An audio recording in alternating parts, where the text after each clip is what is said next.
yaitu kita baca surat Al-Baqarah ayat 273.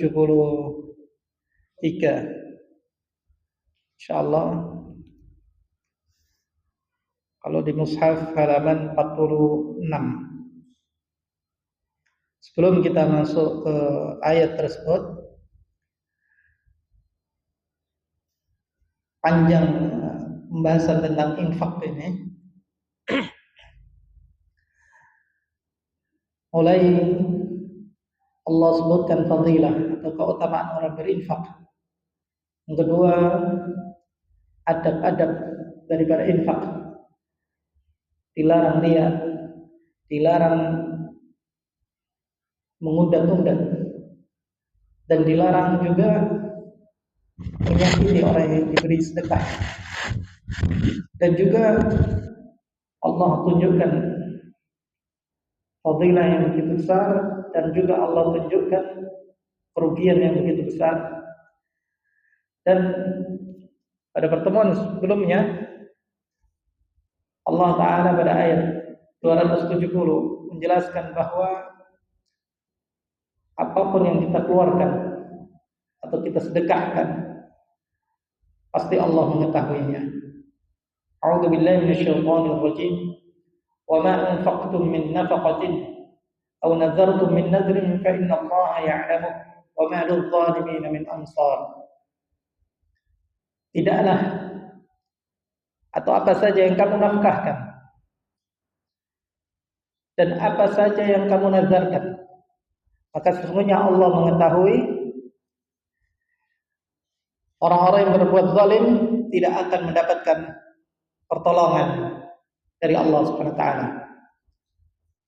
Jadi kalau kita infakkan kecil maupun besar, ataupun kita nazar untuk infak, kita sudah jelaskan nazar, ada nazar yang dibolehkan, ada nazar yang tidak dibolehkan, atau nazar yang haram. Dan nazar ini bagian dari ibadah, dan ibadah yang mulia jika seorang menunaikannya. Dan nazar ini tidak merubah takdir Allah Subhanahu wa taala. Seandainya seseorang bernazar, kalau aku lulus ujian, pasti nanti aku akan sedekah fakir miskin 10 orang. Maka nazar itu tidak merubah takdir. Meskipun nazar apapun tidak merubah ketetapan dari Allah Subhanahu wa taala.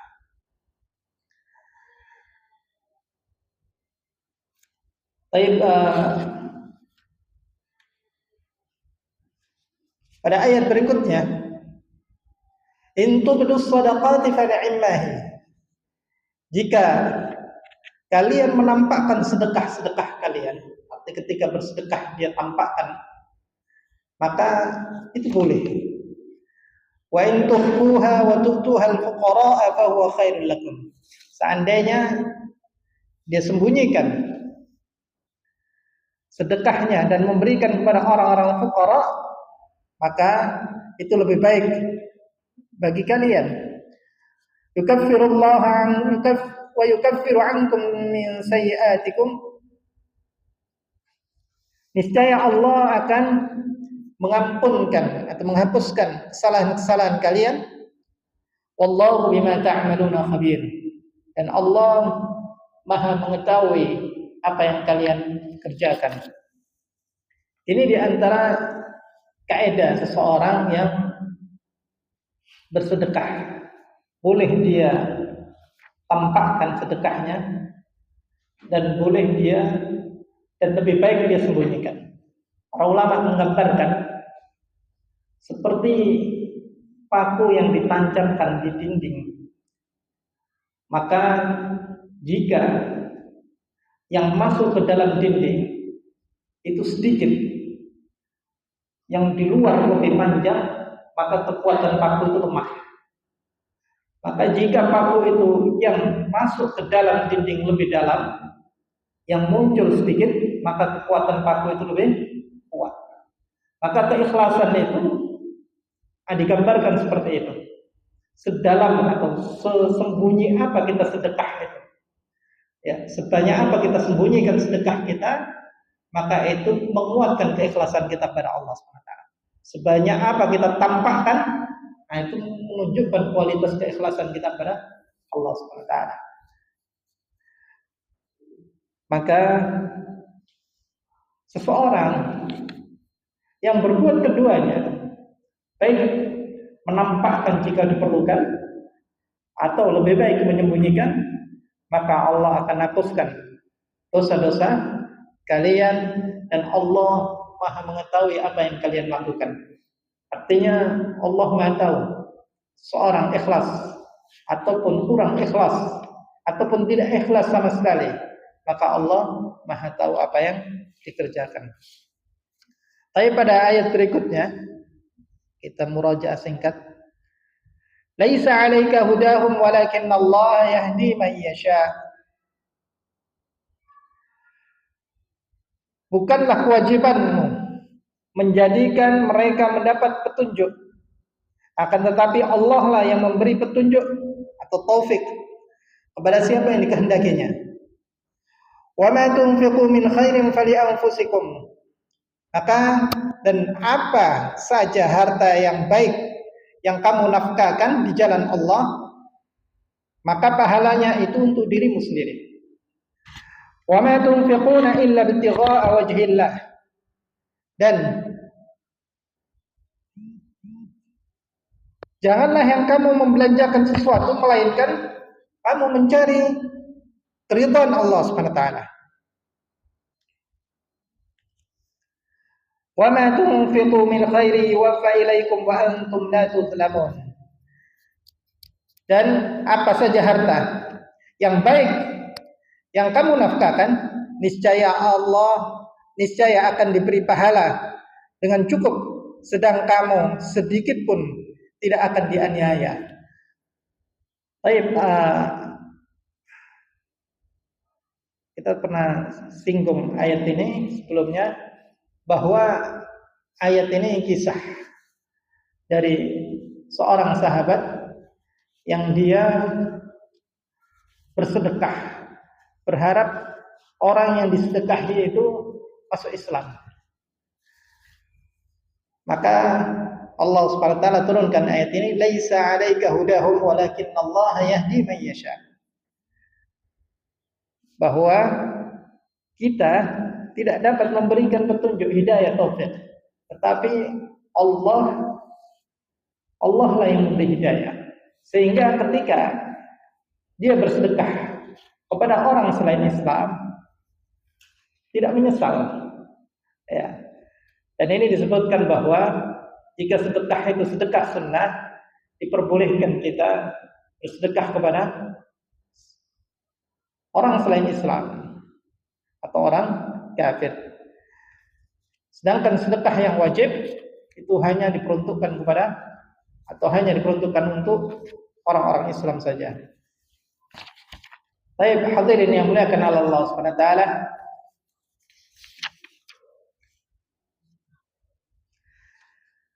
Apa tujuannya? Tujuannya untuk menjaga keikhlasan kita. Supaya kita bersedekah itu tidak berharap sesuatu, meskipun harapan itu adalah harapan yang baik. Ya, kita sedekah tidak berharap orang ini, ya, meskipun ada harapan dia ingin masuk Islam, gitu ya. Tetapi jangan sampai ketika seseorang itu tidak masuk Islam, kita menjadi kecewa, ya, menjadi kecewa, akhirnya menjadi menyesal. Lebih baik saya tidak sedekah kepada dia. Ya, sudah saya sedekahi tapi tidak masuk Islam. Ya. Maka dijawab oleh Allah SWT, wa ma tunfiqu min khairin fali anfusikum.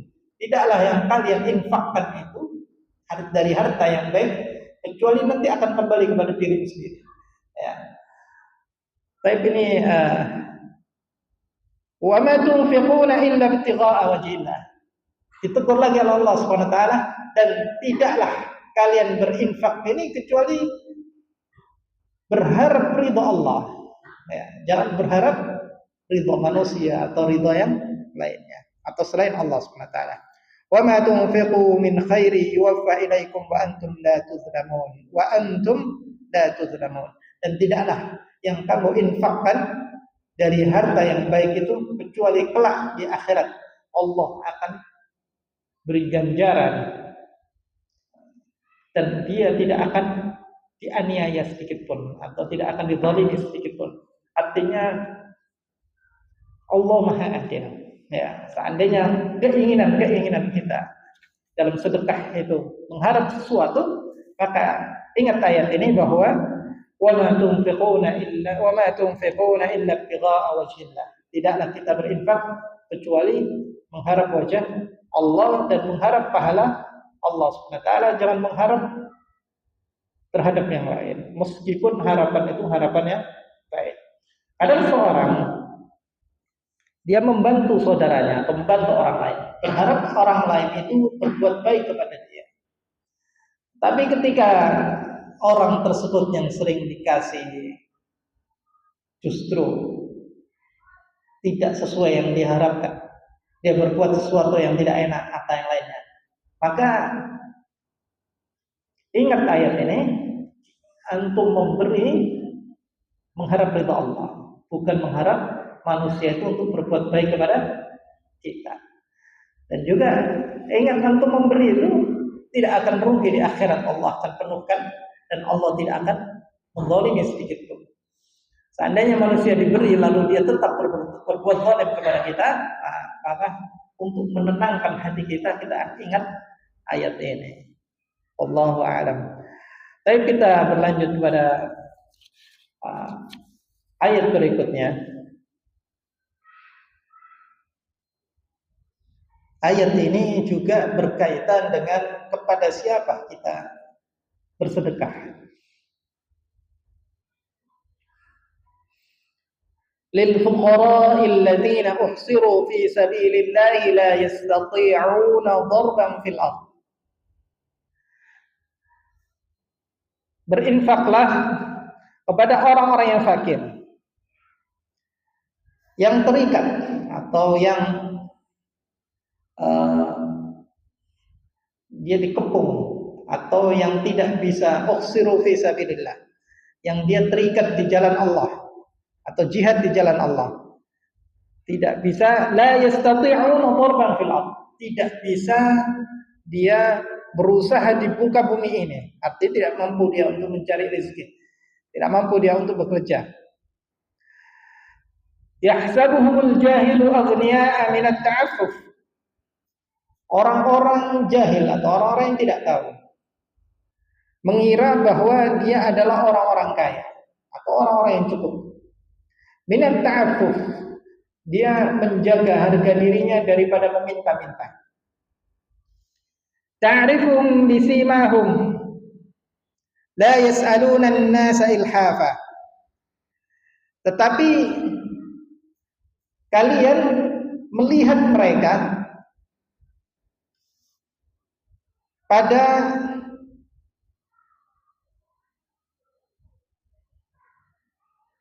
simahum, tampaknya pada atau sifat-sifatnya, ya, atau bentuknya, fisiknya atau yang lainnya. La yas'aluna an-nasa ilhafa. Mereka tidak minta kepada orang lain ilhafa dengan mendesak, ya, atau tidak memaksa. Wa ma tunfiqu min khairin fa innallaha bihi 'alim. Dan tidaklah harta yang baik yang kamu nafkahkan di jalan Allah, maka sesungguhnya Allah Maha mengetahui. Baik, hadirin yang dimuliakan Allah Subhanahu wa taala. Ayat ini turun setelah keutamaan bersedekah dan adab-adab bersedekah. Lalu pertanyaannya, siapa yang perlu kita sedekahi? Maka dijawab oleh Allah Subhanahu wa taala. Allah menyebutkan lil fuqara, kepada orang-orang fakir. Fakir ini dari kata-kata faqara atau yang artinya tulang punggung. Ketika tulang punggungnya sudah lemah, tidak mampu menopang badannya, Ini menunjukkan bahwa dia adalah fakir. Atau juga disebutkan faqara itu seperti padang pasir yang tidak ada air, tidak ada tanaman, yang tidak ada apa-apa, sehingga seseorang itu tidak mampu dia melakukan usaha-usaha untuk mendapatkan rezeki Allah. Ini keadaan yang begitu sulit. Allah Subhanahu wa taala kadang menulis atau menyebutkan dalam Al-Qur'an kata fakir dan kata miskin.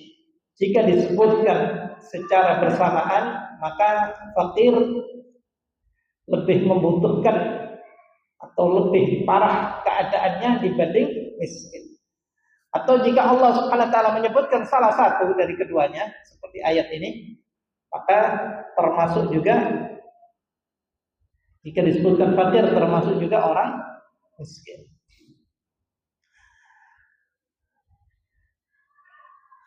Ibnu Katsir menyebutkan bahwa fuqara di sini adalah fuqara al-muhajirin, yaitu orang-orang fakir yang berhijrah dari Mekah ke Madinah, yang dia dalam keadaan miskin, tidak ada saudara, tidak ada pekerjaan, tidak ada harta apapun yang dia bawa, sampai-sampai Nabi Shallallahu Alaihi Wasallam membangunkan di belakang masjid itu tempat untuk mereka tinggal, dan bahkan disebutkan bahwa jumlah mereka hingga ratusan atau 400 orang. Mereka tinggal di masjid. Kadang pakaiannya yang dia punya, yang dia pakai itu saja. Sampai-sampai yang asalnya putih menjadi menguning. Dan berdebu karena disebutkan bangunan yang dibangun pada saat itu tidak ada dindingnya. Dia hanya atap saja. Jadi ketika angin keras ya, lalu menimpa mereka. Dan juga mereka tidak ada yang bisa diusahakan. Mau bekerja tidak ada kendaraan untuk dia buat kerja, tidak ada modal untuk kerja, dan di saat itu para sahabat diperintahkan oleh Nabi Shallallahu Alaihi Wasallam jika mereka ada kelebihan rezeki maka mereka meletakkan tandan-tandan kurma. Jadi kurma itu bertandan, tundun-tundun itu. Satu tundun digantungkan di sana, jadi mereka dapat makan. Satu ketika juga Nabi Shallallahu Alaihi Wasallam ketika malam hari memerintahkan kepada para sahabat untuk membawa setidaknya satu orang satu ahlu sufa, namanya ahlu sufa ya, untuk diajak makan di rumahnya. Jadi para sahabat pulang membawa orang ahlu sufa untuk makan di rumahnya. Dan jika tersisa beberapa orang atau bahkan 10 orang atau lebih, maka oleh Nabi Shallallahu Alaihi Wasallam diajak ke rumahnya Nabi untuk makan di rumah Nabi Shallallahu Alaihi Wasallam. Jadi mereka rambutnya lusuh, ya, karena debu. Keadaan di sana tidak seperti keadaan di sini. Ya, air mungkin banyak, ya, di sana sulit. Bahkan saat itu untuk air saja dikuasai oleh orang-orang Yahudi. Mereka harus beli ya untuk mendapatkan air. Jadi walhasil hadirin yang dimuliakan Allah SWT, sampai-sampai Nabi Shallallahu Alaihi Wasallam mengatakan di antara umatku yang masuk surga terlebih dahulu atau yang melewati sirat dan mereka dimudahkan adalah fuqara'ul muhajirin, karena mereka tidak punya apa-apa. Ya, mereka tidak punya harta yang dapat dihisab. Ya, pakaiannya lusuh, rambutnya berdebu, dan juga ini keadaan orang-orang fakir. Jadi maha adil Allah SWT ketika keadaan nampaknya sulit di dunia, pada hakikatnya mereka akan dimudahkan oleh Allah SWT ketika di akhirat. Ya, jadi tidak wama dan Allah tidak akan menzalimi hambanya. Wa ma lidh-dhalimin min 'abid. Ya, Allah tidak akan menzalimi hambanya sedikit pun. Baik, hadirin dimuliakan Allah Subhanahu wa taala. Dan bahkan mereka ini, ya namanya keadaannya seperti itu. Seandainya mereka ke rumahnya orang juga berat menerima tamu mereka. Ya, jadi mereka kalau tidak diperhatikan atau tidak diutamakan oleh Nabi dan bahkan tidak diberi kelebihan oleh Nabi Shallallahu Alaihi Wasallam kelak di akhirat, maka sahabat pun juga berat. Ya. Jadi kadang kita sendiri ya, kalau melihat orang yang sangat susah, kita menjamu atau yang lainnya, tidak mudah juga. Ya, itu manusiawi. Ya. Dan hadirin yang dimuliakan Allah Subhanahu wa taala, maka Nabi memerintahkan, dan subhanallah para sahabat ketika mendengar perintah Nabi Sallallahu Alaihi Wasallam, mereka pun tidak segan-segan untuk atau tidak berat untuk melakukannya. Dan disebutkan oleh Imam Syafi'i rahimahullah, la yastati'una darban fil ardh. Dia tidak mampu untuk berusaha apapun di muka bumi ini. Ya, fasilitas sarana atau yang lainnya, ya mungkin ilmu atau yang lainnya untuk berusaha tidak mampu. Dan Imam Syafi'i mengatakan bahwa orang yang masih mampu untuk mencari nafkah, maka dia tidak boleh dikasih zakat. Tapi orang yang tidak mampu sama sekali, maka dia berhak mendapatkan zakat. Yahsabuhumul jahilu aghniya'a min at-ta'affuf. Orang-orang yang tidak tahu mengira dia orang cukup, padahal dia orang yang menjaga iffah, harga diri untuk meminta-minta. Jadi orang tersebut, ayat ini menyebutkan bahwa ada orang fakir yang meminta, ada orang fakir yang tidak meminta-minta. Tapi perlu diingat bahwa ayat ini menyebutkan orang-orang miskin atau fakir yang mereka dalam ketaatan kepada Allah SWT. Lil fuqara'il ladzina ukhsiru fi sabilillah. Bagi orang-orang fakir yang mereka terkepung atau terikat, tidak bisa bergerak sama sekali, ya, dan dia fi sabilillah, dalam ketaatan atau di jalan Allah SWT. Maka dianjurkan jika memberikan sedekah, maka diutamakan bagi orang diberikan kepada orang-orang yang fakir dan dia adalah orang-orang yang saleh, ya, yang taat kepada Allah SWT. Jadi kadang ada fakir, ya, rajin sholat masjid atau yang lainnya, ini lebih diutamakan, ya, dibanding orang yang kita tidak kenal sama sekali. Ya, seandainya ada pilihan.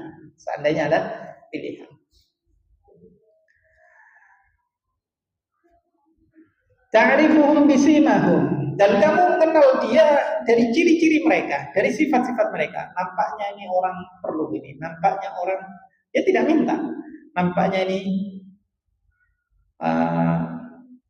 orang membutuhkan. La yas'aluna an-nasa ilhafa, dan dia tidak minta kepada orang dengan cara mendesak.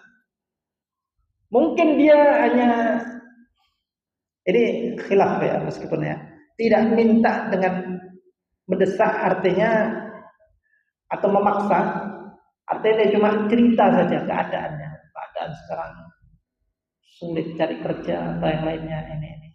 Nah, kita bisa ta'rifum bisimah, kita tahu sifat-sifat ciri-ciri, oh orang ini berarti perlu atau yang lainnya. Ada pendapat yang lain, dia tidak minta sama sekali, ya mungkin diem saja, ya, tidak menunjukkan seakan-akan dia memerlukan sesuatu.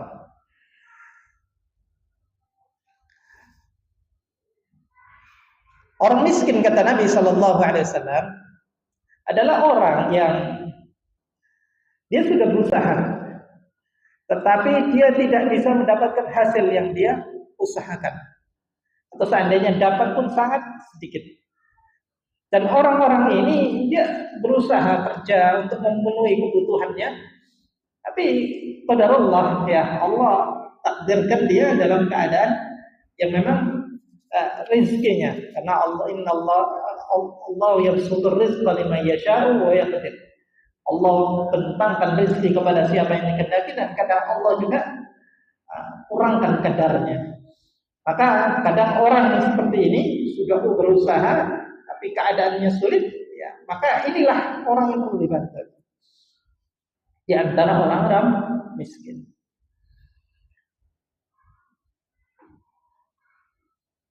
Baik, hadirin yang Allah SWT. Lalu pertanyaannya, jika seseorang dikasih dan dia tidak meminta-minta, itu boleh diterima atau tidak? Artinya orang ini cukup keadaannya, misalkan dia dikasih dan dia tidak minta, adakah dia menolak atau menerima? Dalam sebuah riwayat, Umar bin Khattab radhiyallahu anhu pernah meriwayatkan satu riwayat, karena Nabi sallallahu alaihi wasallam yu'tini al-'atha, bahwa Nabi sallallahu alaihi wasallam pernah memberiku satu pemberian. Fa'aqul, lalu Umar menjawab dan aku menjawab, a'tihi afqara ilaihi minni. Wahai Rasulullah, berikan kepada orang yang lebih membutuhkan daripada aku. Lalu satu ketika, hatta a'tani marratan malan, satu ketika Nabi pernah memberikan harta, ya, pemberian harta di waktu yang lain. Faqultu lahu, maka aku katakan kepada Nabi sallallahu alaihi wasallam, a'tihi afqara ilaihi minni. Lalu dia ulang lagi ucapan yang seperti dulu itu, berikan wahai Nabi kepada orang yang lebih membutuhkan daripada aku. Faqal, lalu Nabi sallallahu alaihi wasallam berkata, khudhu, ambil, ya. Maka fatamawwaluhu wa tasaddaqa bihi, boleh engkau harta ini kau simpan atau kau sedekahkan kalau kamu tidak mau, ya.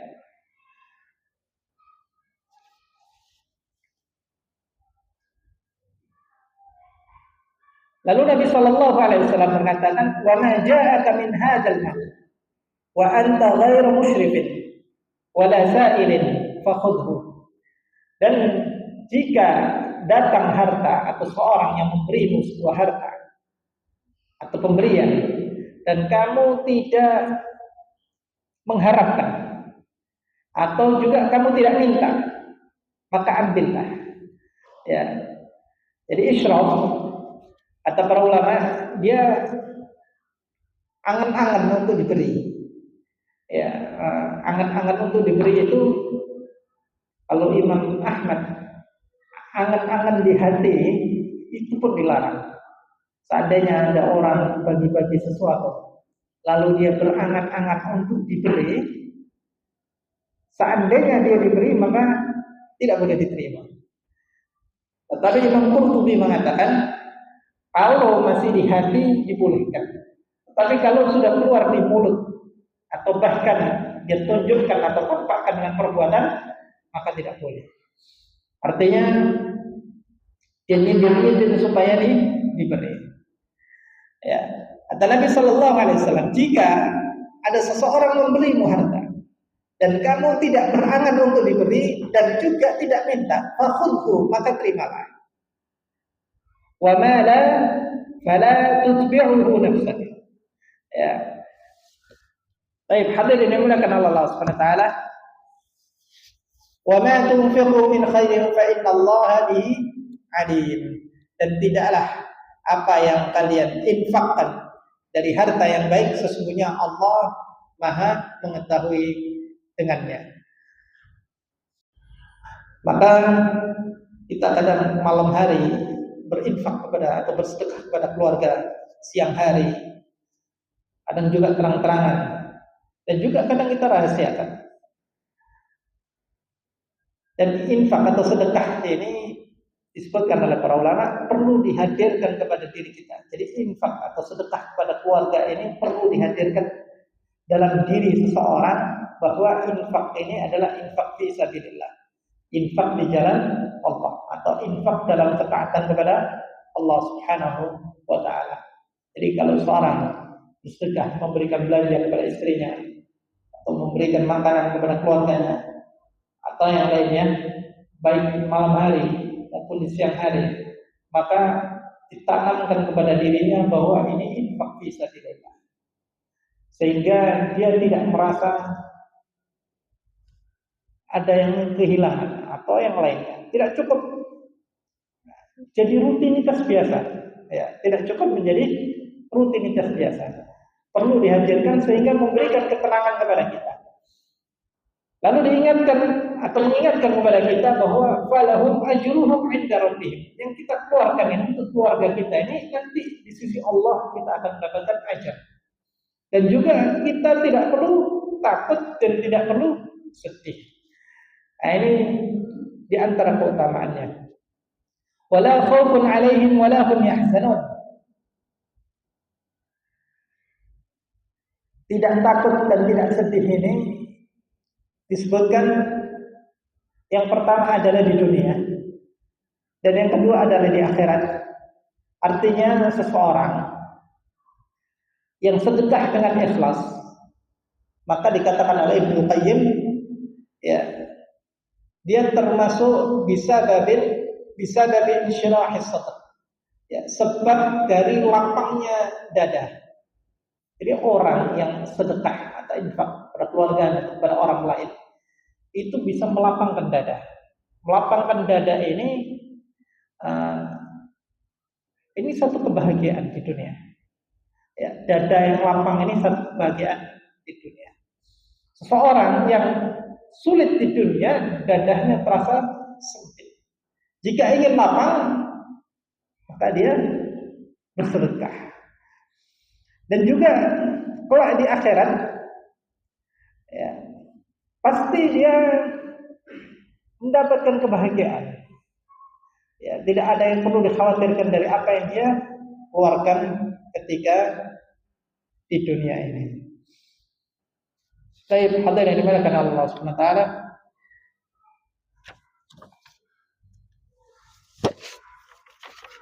Kemudian pada azan. Baik, kita berhenti azan dulu.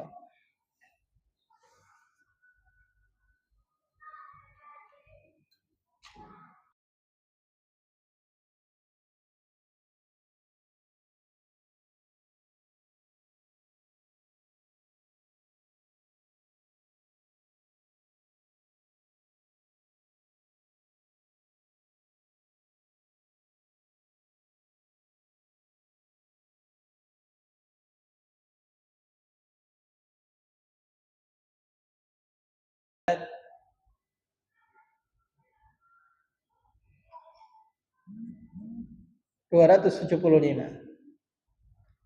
Setelah Allah Subhanahu wa taala membahas tentang yang memiliki keutamaan, yaitu sedekah, membantu orang atau infak kepada keluarga dan yang lainnya, maka Allah Subhanahu wa taala membahas tentang riba, yaitu seseorang yang mengambil keuntungan dari orang yang membutuhkan. Kaidah menolong yaitu dengan sedekah atau infak, yaitu memberikan bantuan kepada orang lain.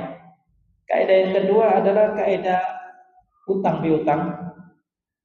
Pada asalnya adalah membantu, karena memberikan hutang itu separuh daripada pahala sedekah, atau separuh dari hutangnya itu dihitung sedekah oleh Allah Subhanahu wa taala. Tetapi riba, dia mengambil keuntungan, memberikan hutangan atau pinjaman dengan berharap keuntungan.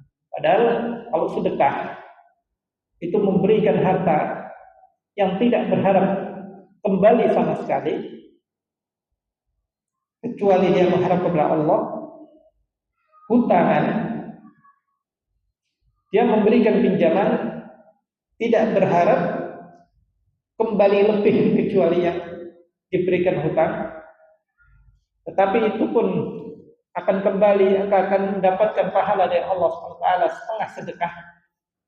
Tetapi riba, dia mengharap hutangan itu kembali dan plus dengan bunganya, sehingga menyulitkan orang yang diberi bantuan atau pinjaman.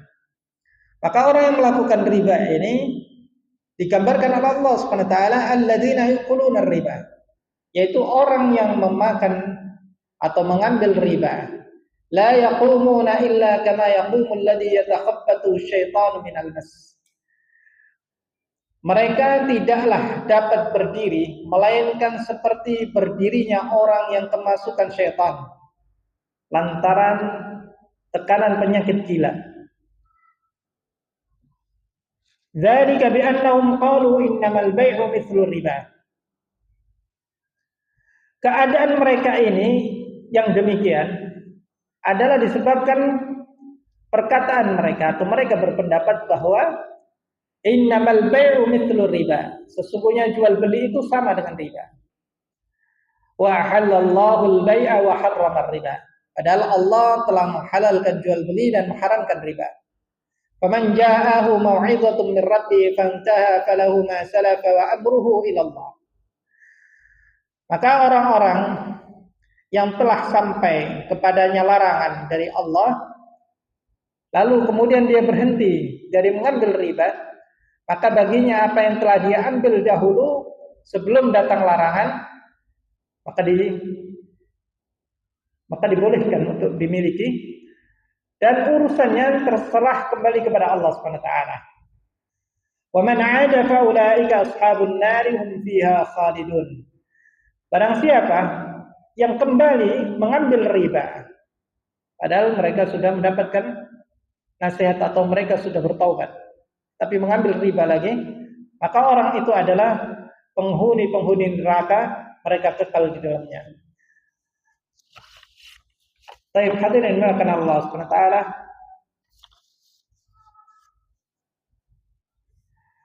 Orang yang memakan riba, kelak mereka jika berdiri seperti orang kemasukan atau kerasukan jin.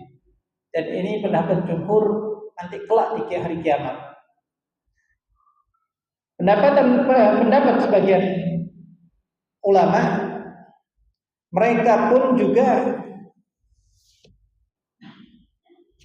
seperti itu di dunia. Ya. Artinya mereka juga seperti orang gila.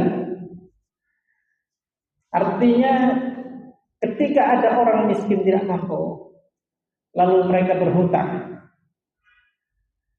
mestinya dibantu tapi tidak dibantu, malah mereka mengambil keuntungan dari orang miskin tersebut.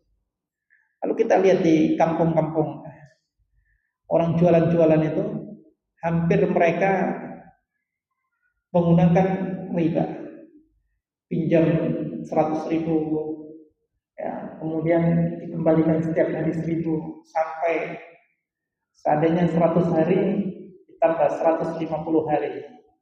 Jadi kembaliannya harus 150.000. Ya. Mestinya orang-orang itu dibantu. Ya, tapi mereka tidak membantu. Dan mereka menganggap bahwa riba ini seperti jual beli. Ya, kalau jual beli seorang dengan modal memiliki barang, kemudian dia jual dengan sebagian keuntungan, ya, maka riba pun juga mereka menganggap seperti itu. Ya, padahal Allah Subhanahu wa taala wa halallahu al-bai'a wa harrama riba. Allah halalkan jual beli dan haramkan riba. Pada hakikatnya hutang piutang itu adalah tolong menolong. Ya. Jadi tolong-menolong. Bukan kalau riba ini tidak tolong-menolong, justru menyusahkan. Ini sudah banyak kasusnya ya, di daerah-daerah, di kampung-kampung atau yang lainnya.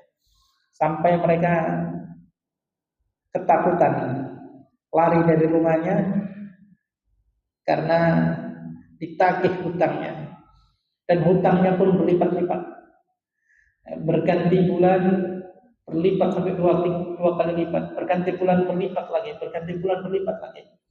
Ya. Lalu barang-barang yang berharga diambil suka-suka mereka. Ya. Baik, hadirin yang dimuliakan Allah Subhanahu wa taala. Faman ja'ahu mau'izatun min Allah fantaha falahu ma salaf. Barang siapa mendapatkan nasihat dari Allah Subhanahu wa taala, mengetahui bahwa ini adalah larangan dari Allah Subhanahu wa taala, kemudian dia berhenti dan dia bertobat,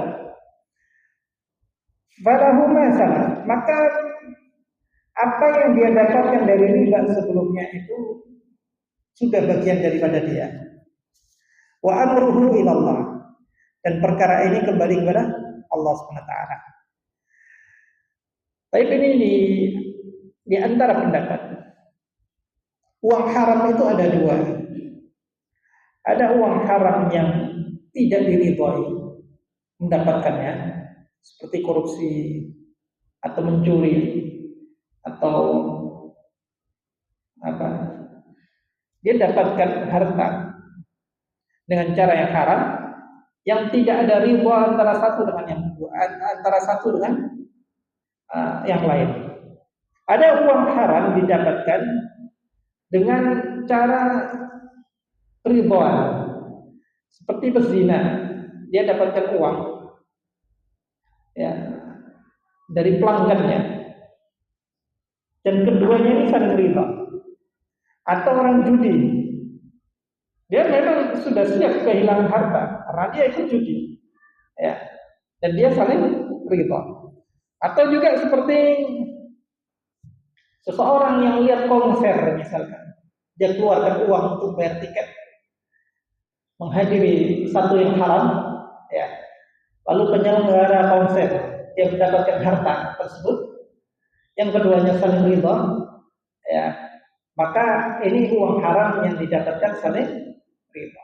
Atau juga riba ya, orang pinjam ke bank lalu dia bayar bunga atau yang lainnya ya, sesuai kesepakatan, dan dia tahu konsekuensi itu ya, konsekuensinya kalau dia akan membayar lebih daripada yang dia pinjam ya, dia saling ridha. Maka hal itu oleh para ulama dikatakan, yang seseorang jika bertaubat dari hasil yang haram tadi, kalau dia dapatkan dari saling ridha, maka tidak perlu dikembalikan. Tetapi kalau dia dapatkan dari saling tidak ridha tadi, seperti mencuri, dia bertobat terus dikembalikan yang dicuri. Dia korupsi ya, bertobat harus dikembalikan uang yang dikorupsi itu. Faman ja'ahu mau'izatun minallahi fantaha falahu ma salaf. Maka jika dia mengetahui larangan itu sehingga dia berhenti dan bertobat, maka yang sudah dimiliki itu ya sudah dia miliki itu. Ya. Wa amruhu ilallah. Ya, dan urusan atau perkara itu kembali kepada Allah. Tetapi wa man 'ada fa ulaika ashabun nar hum fiha khalidun. Seandainya dia sudah tobat, kembali lagi dia melakukan riba, maka dia diancam oleh Allah Subhanahu wa taala sebagai penduduk neraka dan mereka kekal di dalamnya. Kenapa disebut kekal? Padahal pelaku riba ini bukan melakukan dosa syirik. Ya, para ulama mengatakan jika dia menghalalkan riba, dia kufur, kafir. Karena dia menghalalkan riba, maka dia kekal di neraka. Yang kedua, jika dia tidak menghalalkan riba, tapi dia melakukan riba, maka dia akan diazab dengan azab yang lebih lama dan lebih berat daripada dosa-dosa besar yang lainnya. Karena dosa-dosa yang besar yang lainnya sebagian tidak disebutkan kekal di dalam neraka. Yang disebutkan kekal di dalam neraka itu diantaranya adalah membunuh. Man qatala nafsan man qatala mu'minan muta'ammidan fajaza'uhu jahannam khalidan fiha. Barang siapa yang membunuh orang mukmin dengan sengaja, maka dia diazab dengan azab jahannam kekal di dalamnya. Bukan berarti membunuh itu menyebabkan dia kekal, kecuali dia halalkan membunuh tadi, maka dia kufur. Kalau seandainya dia tidak menghalalkan membunuh tadi, maka dia diazab dengan azab yang berat melebihi dosa-dosa besar yang tidak ada kata kekal di dalamnya. Artinya azabnya itu dengan azab yang begitu lama, ya, tidak seperti dosa-dosa yang lainnya. Wallahu a'lam bishawab. Mudah-mudahan bermanfaat untuk anak dan antum semua. أقول ما تسمعون واستغفر الله لي ولكم سبحانك اللهم وبحمدك أشهد أن لا إله إلا أنت أستغفرك وأتوب إليك. السلام عليكم ورحمة الله وبركاته.